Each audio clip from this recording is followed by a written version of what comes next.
experience and accomplishment, and a man who I've seen some of the more interesting parts of the world with when I was vice president. Someone with whom I have worked closely for many years, and I've seen perform to the highest standards under intense pressure. Someone who I hold in the highest personal regard as a man of great decency and a man of dignity. In my judgment, there's no question that he is the right person for this job at the right moment, leading the Department of Defense at this moment in our nation's history. He's led major coalitions of allies and partners to fight terrorism, and it took some real diplomatic capacity to get that done. He's overseen some of the most complex logistical efforts ever undertaken by the United States military, helped end a war, and literally bring tens of thousands of troops home safely. He's loved by the men and women of the armed forces, feared by our adversaries, known and respected by our allies, and he shares my deeply held belief in the values of America's alliances. And he is just as committed as I am to rebuilding and modernizing those alliances from the Asian Pacific to Europe and around the world. Through sheer determination and extraordinary skill, he's been breaking down barriers and blazing a trail forward in this nation for many years now, for more than 40 years. And he has a long way to go, and he's going to do it again. And so today, I'm honored to nominate former General Lloyd Austin as the 28th Secretary of Defense. I want to thank you, General. You're a friend, but I want to thank you, General Austin, for once more stepping forward to serve your nation. This is not a post he sought, but I sought him. And I want to thank you and your family for once again sharing you with our country. And thanks, Charlene. Today, I know how proud they all are of you, all four of your children, your older sisters, and your brother. I knew the reason why you were a good man, you had to have sisters to raise you along the way, right? I know mine did me, and she's much younger. And your incredible wife, Charlene, and I mean that sincerely. Tomorrow, I'm told that Jill and Charlene are going to spend some time together sending off packages to our soldiers abroad. She and Jill are both passionate about supporting military spouses and families, and I know they'll be powerful advocates for that community together. And, you know, they're going to both be working at the White House and the Defense Department together to make sure our families are cared. As I said before, General, America only has many obligations, one sacred obligation, to care and equip those we send to war, to care for their families when they're gone, and to care for them when they come home and their families. I got to know General Austin during my early days as Vice President. President Obama had charged me with overseeing the end of Operation Iraqi Freedom and ensuring the orderly withdrawal of our forces and equipment from Iraq. General Austin was with me on the ground, not just for meetings with troops or for military strategy sessions. He was there when I was working with Iraq political leaders. I watched his political skill, how he dealt with them. They respected him across the board. When I met with the leaders of our coalition partners, the same thing. And he was there during one particularly memorable incident when we were at a meeting at the ambassador's residence in the Green Zone. The insurgents launched a rocket attack on the house. And of course, General Austin was just another day at the office. He just sat there and kept right on going. So I sat there and kept right on going. And everyone wondered, what in the hell are they doing? But, you know, he's cool under fire, inspiring the same and all those around him. That's Lloyd Austin. He was the person President Obama and I entrusted with the incredible task of bringing home America's forces and redeploying our military equipment safely out of Iraq. It was the largest logistical operation undertaken by the Army in 60 years. Getting it done required much more than military know-how. General Austin was a diplomat. It was not an easy task. He built relationships with our Iraqi counterparts, and with our coalition partners. He was a statesman representing our country with a skill at tables that I've sat with him, with foreign leaders, and I wondered whether or not he was from the State Department or from the Defense Department, both military and civilians. I'm not exaggerating. He has a way about him. And always, above all, he's looked out for his people. That's why he was known as the soldier's leader. In this time in the United States Army, Lloyd Austin met every single challenge with extraordinary skill and profound personal decency. He's the definition of duty, honor, country. And at every step, he challenged the institutions that he loves to grow more inclusive and more diverse. He was the 200th person ever to attain the rank of a four-star general, but only the 6th African-American to ever do that.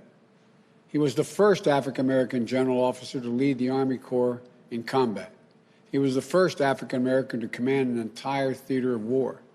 And, if confirmed, he'll be the first African-American at the helm of the Defense Department in well over 200 years. Another milestone. And he's a barrier-breaking career, has been like this throughout his career. Lloyd Austin retired from the military service more than 4 years ago. But the law states that an officer must have left the service 7 years before becoming Secretary of Defense. There's a good reason for this law that I fully understand and respect. And I would not be asking for this exception if I did not believe this moment in our history didn't call for it. It does call for it. And if I didn't have the faith I have in Lloyd Austin to ask for it. I believe in the importance of civilian control of the military. So does the Secretary-designee, Austin. He'll be bolstered by a strong and empowered civilian sector and senior officers, senior officials, I should say, working to shape DOD's policies and ensure that our defense policies are accountable to the American people. Civilian-military dynamic, that dynamic itself has been under great stress the past 4 years. And I know that Secretary-designee Austin is going to work tirelessly to get it back on track. I have personally worked with this man. I've seen him lead American fighting forces on the field of battle. I've also watched him faithfully carry out the orders of the civilian leadership of this nation. There's no doubt in my mind, not any doubt whatsoever, whether this nominee will honor, respect, and on a day-to-day basis breathe life into the preeminent principle of civilian leadership over military matters in our nation. I know this man. I know his respect for our Constitution. I know his respect for our system of government. So just as they did for Secretary Jim Mattis, I asked the Congress to grant a waiver for Secretary-designee Austin. His many strengths and his intimate knowledge of the Department of Defense and our government, I think, are uniquely suited for the challenges we face now, the crisis we face now. He is the person we need at this moment, in my view. And given the urgent threat and challenges of our nation's forces, he should be confirmed swiftly. We need his experience in large-scale logistical operations to help support the swift and equitable distribution of COVID-19 vaccines. We need his experience building and managing relationships, engaging in diplomacy with our partners to help rebuild America's alliance and strengthen our shared security. And we need his firsthand knowledge of the immeasurable costs of war and the burden it places on our service members and their families to help bring to an end the forever wars and ensure that the use of force is the last tool in our toolbox, the last tool resorted to protect our national security, not the first. We need his deep understanding of the Pentagon to help reform the Defense Department. We need his personal experience helping inform our efforts to ensure that our armed forces reflect the full strength and diversity of our nation, that Black, Latino, Asian American, Native American, women, men, LGBT service members are treated with dignity and respect. You know, at a time when more than 40% of our more than 40% of our active duty forces are people of color. It's long past time that the department's leadership reflects that diversity. And we need his in-depth understanding of what it takes to deter threats wherever they arise and to defend the American people, our vital interest, and our allies from harm, just as he did when he was designated to lead the strategy and together with a dozen of partner nations to ultimately crush ISIS. And if you don't think that required some diplomatic skill putting that group together, then you don't understand what was going on. He did a heck of a job. Threats we face today are not the same as those we faced 10 years ago or even 5 years ago. We must prepare to meet the challenges for the future, not just keeping fighting wars of the past. We must build a foreign policy that leads with diplomacy, revitalizes the State Department, revitalizes our alliances, putting American leadership back at the table and rallying the world to meet global threats of our security. From pandemics to climate change, from nuclear proliferation to the refugee crises. As part of our diverse national security leadership team, Lloyd Austin knows how to do this work. Before I turn the podium over to the Secretary-designee, Austin, I want to end on a note of personal privilege. As a leader, General Austin has always followed the advice given him by his first platoon sergeant. As my son, Bo Biden, was a major in the military, I said, "Now you're a field-grade officer, Dad." He said, "I don't have any illusions, Dad." He said, "I know who runs the United States Army, platoon sergeants." And here's what his platoon sergeant told him. Quote, "If you focus on your people, take care of them, get out in front and lead them, they'll refuse to let you fail." End of quote. That's why he's inspired so many young people who work for him and give their very best to live up to his example of leadership, including, for a time, a young lawyer serving a year in Iraq as a captain with his Delaware National Guard unit, my son, Bo Biden. I know how proud Bo was to serve on the General Austin's staff. And I know that under your leadership, General, the Department of Defense will advance the security of the American people in ways that always, always, always honor our highest values and ideals. So I thank you again, General. May God bless America and may God protect our troops. And now I'd like to turn it over to General Austin, the Secretary-designee for the Department of Defense.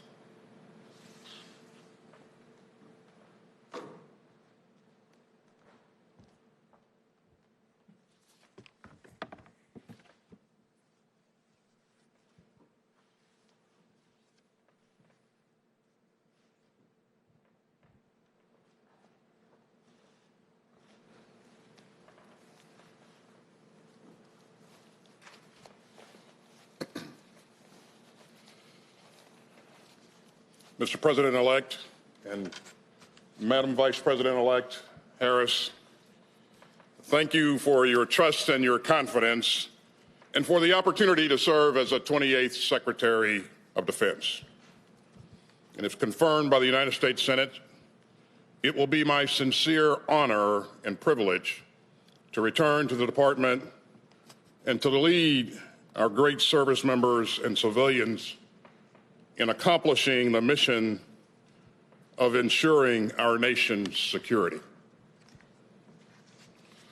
You know, back in 1877, a young man from the small town of Thomasville, Georgia, Henry Ossian Flipper, became the first African American to graduate from the United States Military Academy at West Point.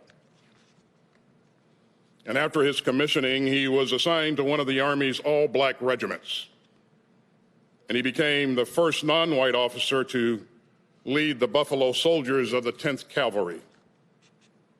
And so fast forward to today, nearly 150 years later, another native son of Thomasville, Georgia, stands before you as the Secretary of Defense designate.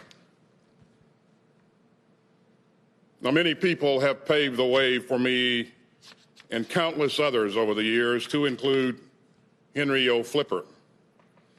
And I am supremely grateful to all of them for their courage, for their determination, and for the example that they set throughout.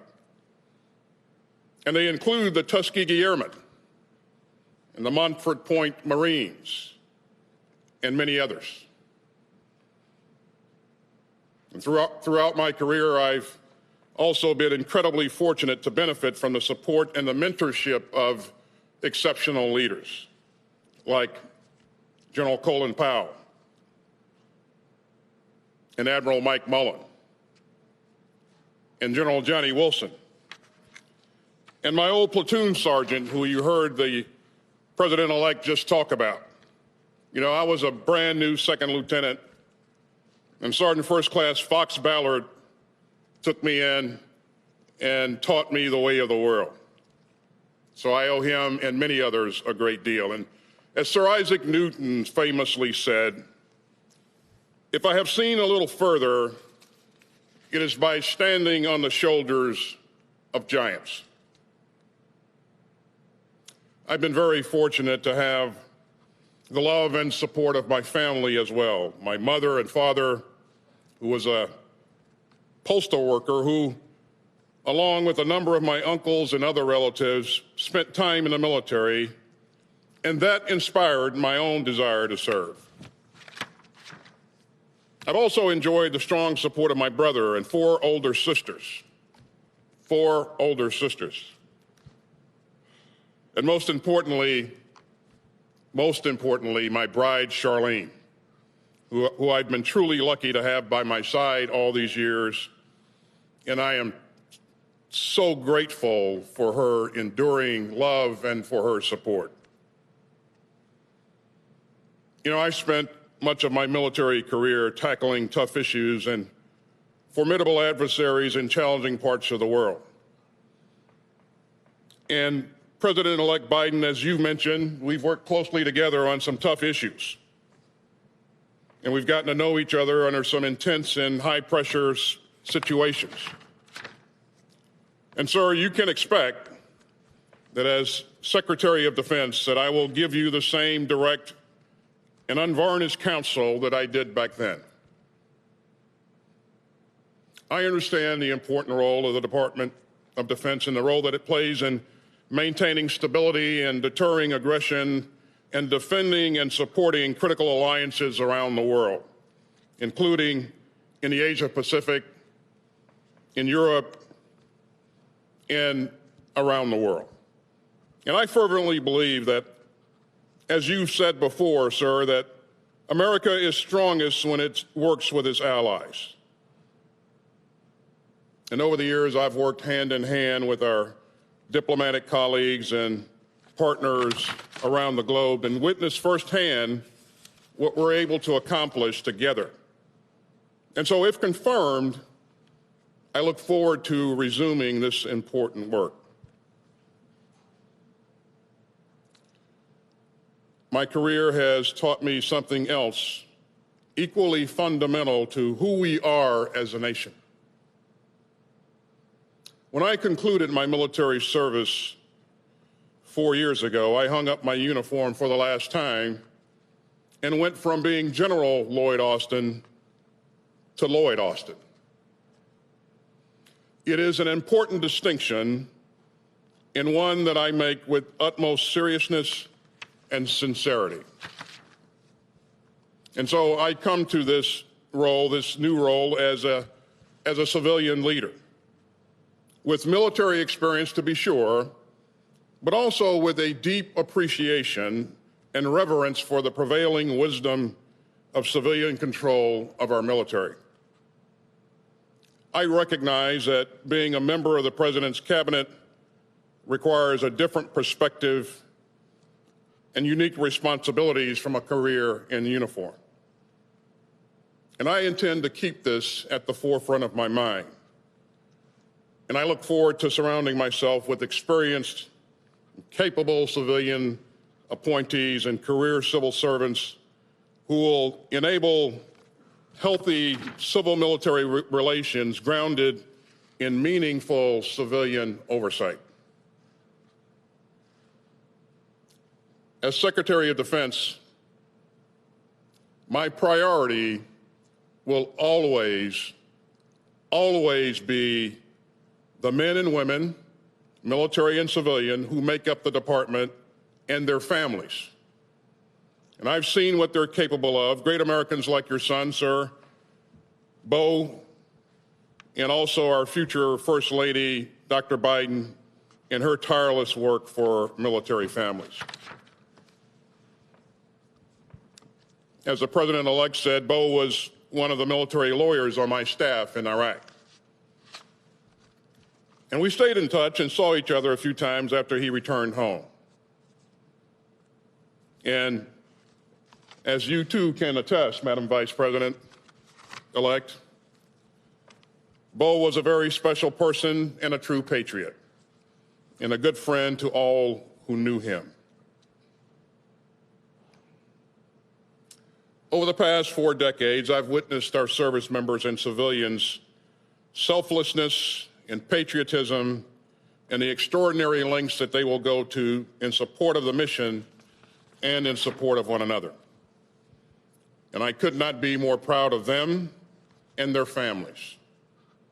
And if confirmed, it will be the honor of my lifetime to lead them again with honor and integrity. Thank you again, Mr. President-elect and Madam Vice President-elect, for this opportunity and for your trust and confidence in me. May God bless and keep safe all those currently serving in harm's way, and may God continue to bless the United States of America. Thank you.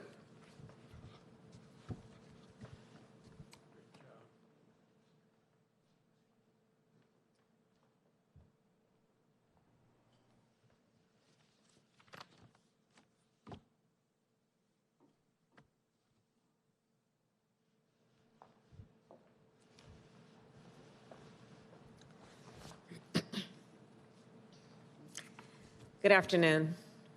President-elect Biden and I will take office at a consequential moment for our country.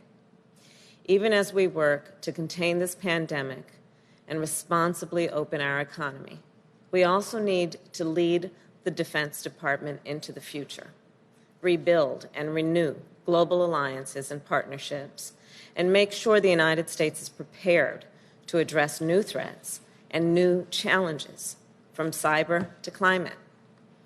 The fundamental responsibility of our administration, and any administration, is keeping the American people safe and secure. My whole career has been about keeping Americans safe. In the United States Senate, I have served on the Homeland Security and Intelligence Committees. I've traveled to Iraq and Afghanistan and the Middle East, where I've seen the extraordinary training, commitment, and heroism of our service members, and proudly represented California, the state with the largest number of active duty military and veterans in our country. And I am absolutely confident that General Lloyd Austin is the right person to lead the Department of Defense at this critical moment. We need a proven leader to help address this pandemic, someone with the experience to help make sure safe and effective vaccines are distributed equitably to all. A leader who will honor the service and sacrifice of those who wear the uniform of the United States, provide for their well-being, and make sure they and their families are treated with the dignity and respect they have earned. And a leader who recognizes that our service members represent America around the world and must uphold our nation's highest values and ideals. General Austin is that leader. As the President-elect noted, this is a milestone nomination. A seasoned, highly decorated, and trailblazing commander, General Austin reflects the very best of our nation. And President-elect Biden and I will work closely with him and our entire team of national security and foreign policy leaders to make sure the United States of America is safer and more secure than ever before. You know, throughout America's history, the United States military has been a home for generations of young men and women dedicated to serving our country, and General Austin is among them. With this nomination, he will continue his service, strengthening not only America's national security, but our role as a partner to allies around the world. And we couldn't be more proud. Thank you.